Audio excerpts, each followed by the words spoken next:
Joella from the land down under, Australia. Kumusta mga kakwela, mga kaulok-ulok? Magandang umaga. Kung bago ka pa lang sa aking channel, please don't forget to subscribe my channel. Ang hindi magsasubscribe ay maliit ang kanyang. Ang magsasubscribe ay of course masarap ang kanyang. Welcome back to my channel, Joella. Ito na naman tayo, magmumukbang. Welcome back to my vlog.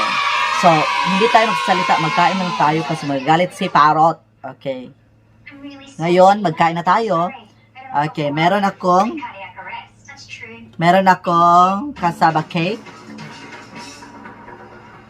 Meron akong palabok.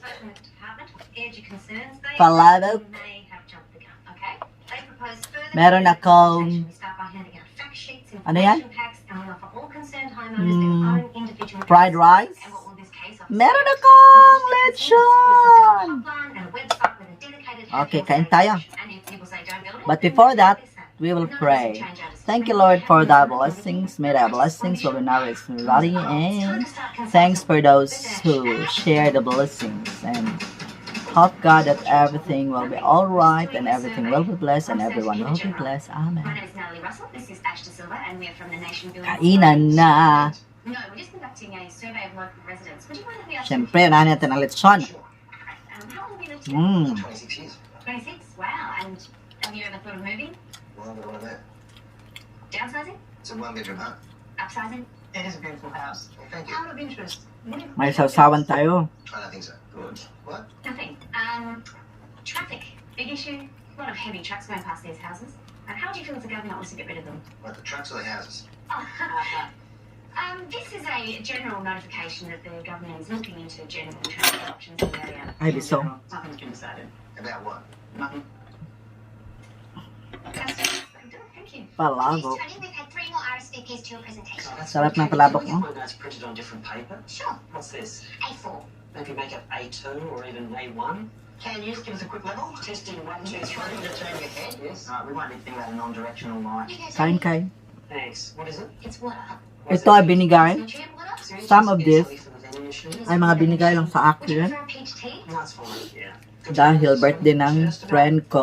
Just about, man. Try and pair your computer with the screen. Birthday ni Lala Anas. When I switch slides, Ang ganda ko. it says it's switching slides. Maganda talaga pag maraming ilaw.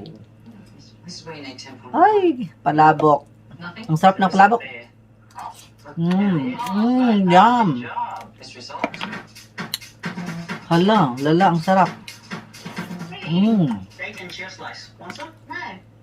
So it looks like no. Sarap naman ng palabok.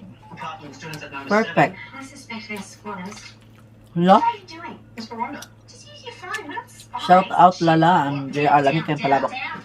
No, not the Mm. window. Excuse me. Hi. Are you from the government? No. At ang itlog na ito ay itlog ng kanilang chicken. We're an Free agency. range chicken. Is this about the freight line? What told you? We've heard all sorts of rumors. Give you a number to call about any issues or concerns. The hotline is still on the record. And you're on the other way. Yeah. Thank you. So, as you can see, those techniques fall into 3 main categories. Base erosion, profit shifting, and tax havens. Sarap. Lechon.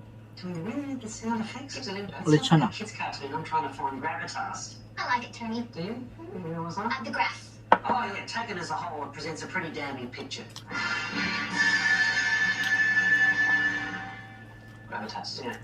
With total tax revenue loss represented by purple and potential, sorry, which one's the purple? Oh, that one. You like that one? Oh, that's mine. Mm. From Yeah. here it looks more magenta. Maybe we can dim the lights. Oh, hang on, I need my number.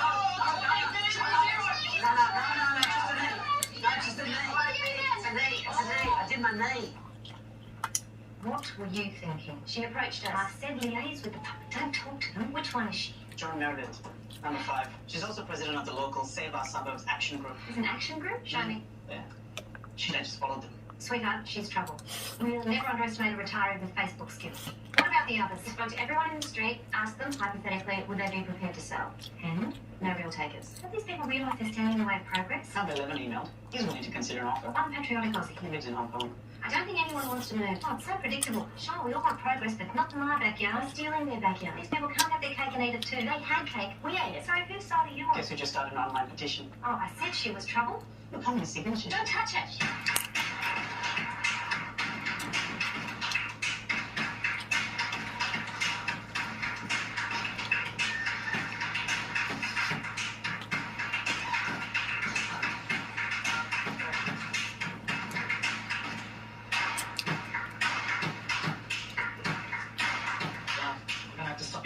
I work here, that building, NBA, What? Tony Woodford. Sarap ng, Right, I've got a Tony Woodley here. Says he needs to get in. sarap din ng sinangag.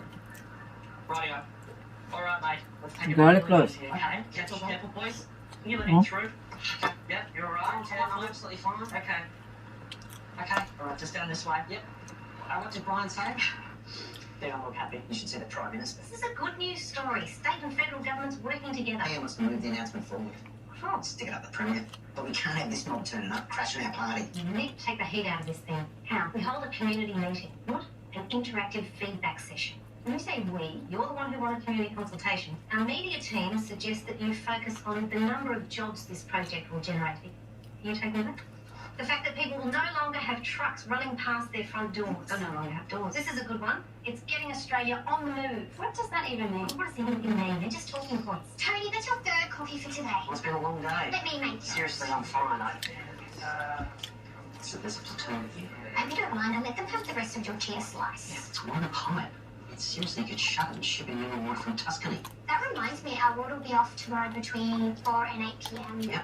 Okay. Yeah, it's the whole street. What's this? Yeah, what's this? Oh, your speech notes. You asked for A1. Yep. Thanks.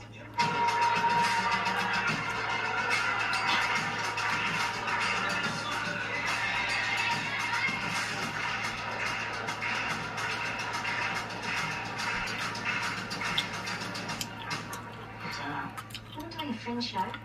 Don't sound happy. You want me to go out and try and warm them up? I don't think they need warming. What? Twitter's gone nuts. Some pretty nasty comments. Sarap. Now, will you John posted your business card What? Where? right here. I just retweeted it. Oh, sorry, we're a bit late. Had to get dropped off down the street. Looks like you're having quite a bit of work done. Yeah, a little bit of work done. So come in and sit down. Okay, I'll get you a chair or a coffee. There's no water. Alam mo yung sarap na pwede ka ano, pam naaantok ka sa sarap. Right, thanks everyone for making the time. I realise everyone's on a tight schedule, but I think what I'm about to show you today represents a significant economic reform. Sounds exciting. We're all ears. Well, I'll walk you through it. Australia today faces a major ongoing problem, and that problem is... No, that's not it. Sorry, folks, just a couple of gremlins in the power deck thing that we're using. So once we knock this on the head, we will be able to... there we go. So, yeah. So this graph represents the top 10 infrastructure investments of the last decade. And what, are we able to make that a little bit bigger, Scotty? Can we just, Yeah, I think this is where we need the 10.9. No, that's 10.9. Okay, well, I think, you know, let me read it to you. I'll do the y-axis, pre-tax profits, percentage of base pay. Let's control one more thing.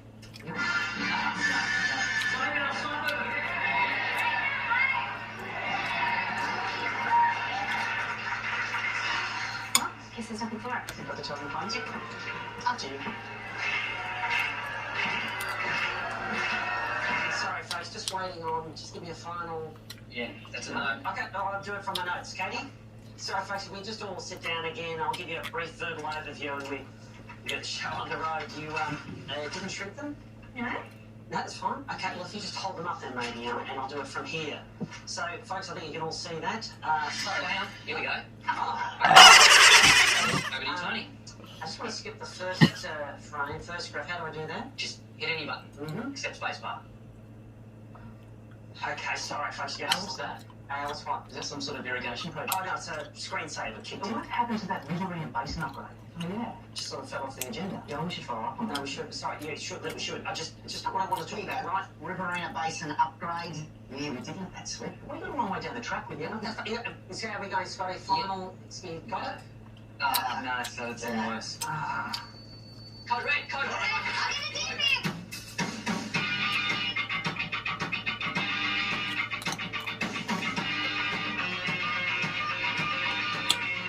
Hindi ko ubusin para may pagkain pa ako bukas. Diba? That's what started the eggs. Now, when we build this thing, no one can say they weren't consulted. Good news, Nat. They managed to get all the egg out of your jacket. Ang daming nawindang ngayon sa babawas ni Lolo ng subscribers. Chamomile tea? Is the water back on? Oh, glass of milk? No, thanks. Found the culprit. Nagano yan si Lolo, parang ano ba? Maintenance ba? No, we should have gone with a whiteboard. Because name one thing with that presentation. Nangyayari ata yan every Needs month. to travel to Charleville to announce Parang the naglilinis siya ng For ano, too long, the farmers of central Queensland have lacked a reliable water supply. ng mga tunnel natin. Next on ABC and IView in this time. Pero minsan binabalik yan. USC Joe Biden elected for president or 4 more years of Trump. Planet America, then QI. There's a new voice in Melbourne. Hawang ninyong dibdibin. The wall, but it doesn't put a foot wrong.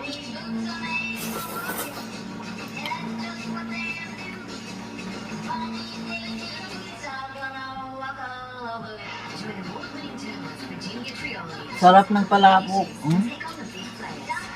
Hmm. Bring your brightest ideas in your best debate, and let's talk mornings with Virginia Trioli. 8:30 weekdays on ABC Radio Melbourne. If it's madness you want. Politicians have more not to go to shops, cafes, aged care homes, or jail. So Perfect talaga.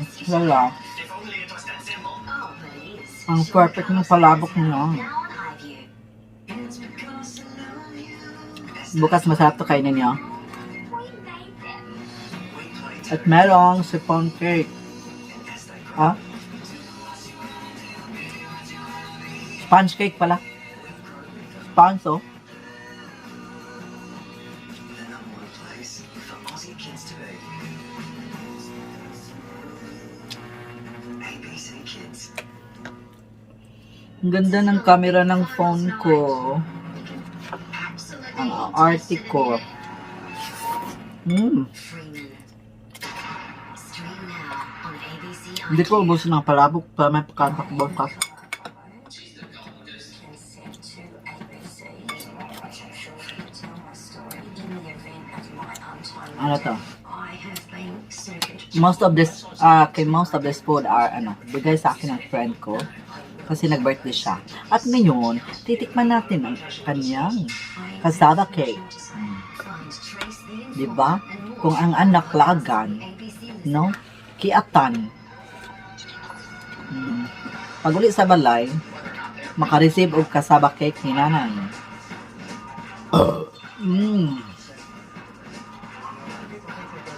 Ang sarap! Promise, ang sarap. Hello there, welcome to Planet America. Ah. I'm there. I'm This week, what do Trump Alam mo, nag-order ako ng he's unfit for office? We'll talk to a former ng senator table Trump pang critic mukbang. who's now all on board for 4 more years. It's been a rough week for the president, a rougher week for California, which is on fire, but has been so rough for Joe Biden, he's turned to drugs. Sarap ng But first, ng kasaba. The big news this week came from veteran journalist Bob Woodward's Alam niyo, pag masarap ang pagkain, ayaw nating ubusin, no? interviews with the president over a 10-month period. The iconic journalist who helped to bring down President Nixon with his reporting on Watergate details a major disparity between Trump's public downplaying of the threat of coronavirus in February and March with secret briefings he was getting at the time. In February, President Trump was telling the American people this, Ang sarap. Parang maraming cheese. Very little problem. and this, In many cases, when you catch this, it's very light. You don't even know there's a problem. Sometimes they just get the sniffles. Sometimes they just get something where they're not feeling quite right. And sometimes they feel really bad. Ko ubusin. It's a little bit like the Para flu. It's a little like the regular flu that we have may to pagkain share. ako bukas. at the same time, this is what he was telling Woodward. It's also more Di ko uubusin. Di ko even uubusin. your strenuous flu. Still, Woodward says that Mga contradiction bayot wasn't kami, apparent to him mga in bayot February, kami. which is how he defended sitting on the information for 7 months. He says he and Trump were talking about the coronavirus situation in China. I think I have a public health, public safety responsibility, but there was no indication in February. Sarap. In March, everyone knew what Trump had told me that it applied to the United States. Woodward says he didn't find out until May that the president was warned by his top advisors in late January how grave a threat COVID posed. 3 months later, I learned the key piece of evidence that on January 28th, 10 days before that February call, the president was warned by his national security advisor in a top secret meeting that the virus is going to be the greatest national security threat to your presidency. A full 2 weeks after that briefing, the president was still saying things like this. Looks like by April, you know, in theory, when it gets a little warmer, it miraculously goes away. I hope that's true. At its core, Woodward reveals a deliberate deception. The president says Alam nyo na, adik ako ng apple, pero yung mga maliliit lang na apple, masarap yung maliliit. No, minsan, masarap yung mga malaki pag sinutsula. Pero pag apple ang kinakain nyo, bili kayo ng mga maliliit kasi ang lutong at saka hindi siya nakakaumay. For me, having written about 9 presidents, that the president of the United States Pag ganitong apple, kakain ako ng mga 4 po. that could have saved 4 to 5 lives. apple Historians a are day. going to be writing about the last month of February for tens of years. Democratic presidential nominee Ano Joe ba? Biden, though, isn't waiting Panglima na for to. stories. He lied to the American people. He knowingly and willingly lied about the threat it posed to the country for months. He had the information. He knew how dangerous it was. How all this deadly disease ripped through our nation. He failed to do his job on purpose. We shouldn't forget, though, that Trump also told Bob Woodward in the same interview that he thought President Z was going to have the virus in good shape. Trump says a lot of things, and they shouldn't necessarily be treated as reliable information. But regardless, according to Yahoo's new poll, 15% of those who voted for Trump in 2016 had chosen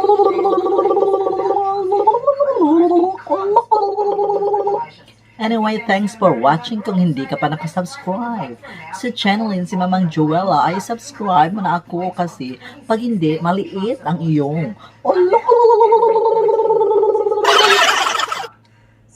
Nagalit si Parrot. Anyway, thanks for watching. See you in my next upload. At, okay, by the way, may palaro tayo. Kung magko-comment ka sa videong ito, sa vlog na ito na hashtag JoellaQuella, ay ipapa-entry kita sa paraffle. Okay, sa next Okay, ipapa-entry kita sa paraffle ko na may 500 pesos, 1, at dalawang 200 GCash at isang 100 peso GCash or loan. So, dalawang 200 at isang 100. Okay, diba? So, ang gawin ay mag-hashtag lang ng JoellaQuella sa LS ko, i-raffle or roll. Anyway, thank you. Bye-bye.